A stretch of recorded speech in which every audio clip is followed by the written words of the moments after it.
Emosyonal ang mga ginikanan nga midawat sa ilang mga sertipiko sa pag-ila sa Cebu City Government sa ilang gugma ug pagpakabana sa ilang mga anak nga adunay disability.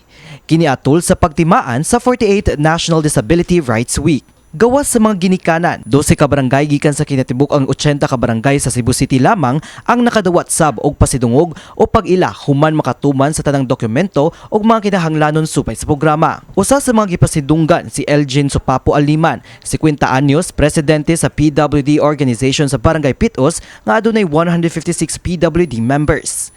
Mipadangat si Aliman nga gibiyaan niya iyang trabaho aron mahimong full-time nga moamuma sa iyang anak nga si Stephanie Sopapo nga adunay mild cerebral palsy. Matud pa niya kung gusto niya si Stephanie matag adlaw padung sa eskwelahan sa high school ug elementary aron makapadayon lamang kini sa pag-eskwela. Bugat man kay siya, wala mo sugot ang therapist nga kato ipadayon kay mas mulala iyang kuan niya ba. Mabali niya siya kay bugat sa iya pero mulakaw gid unta siya.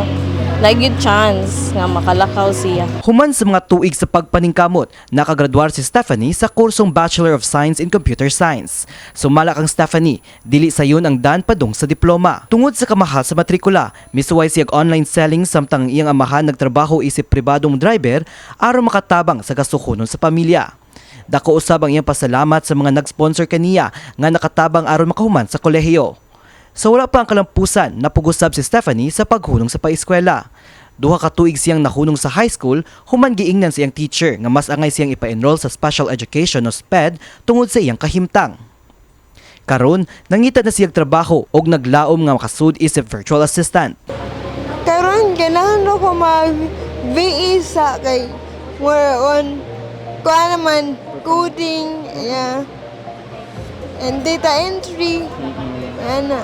Okay, kung ikapat, PWD ka po siya. Pero ako na sa ginawat kay ako mga anak.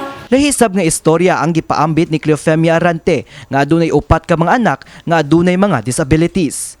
At tubangan sa mga nanambong, mipadangat siya sa kalisod sa pagpadako og PWD og tungod sa kakuwang sa pinansyal, wala niya napatanaw sa doktor ang kahimtang sa upat. Dear parents and all participants, welcome. Sumala ni Cebu City PWD Focal Person Precious Borbalda ang kasamtangang program karon sa syudad mo ang Financial Assistance Program kung asa makadawat og 12,000 ka pesos matag tuig ang mga rehistradong PWD. Problema is natay sa accessibility yun na to. Lisod jud ta na. Nasa ubang mga establishment na dili gyud dayon mo hatag og discounts mo na natay mga complaints madawat sa office na mga inana na kuan scenario. Sa ikalimang State of the Nation address ni President Ferdinand Marcos Jr., gipahibaw niya ang planong pagpalapad sa PhilHealth Benefit Package alang sa mga tao nga adunay developmental disabilities.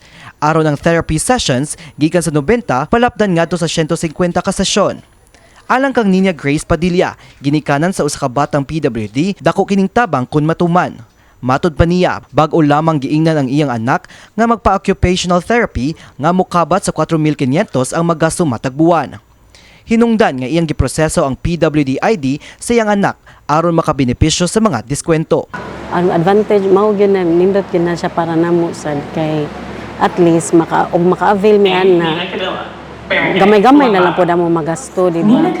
May dako sa jud na siyang tabang.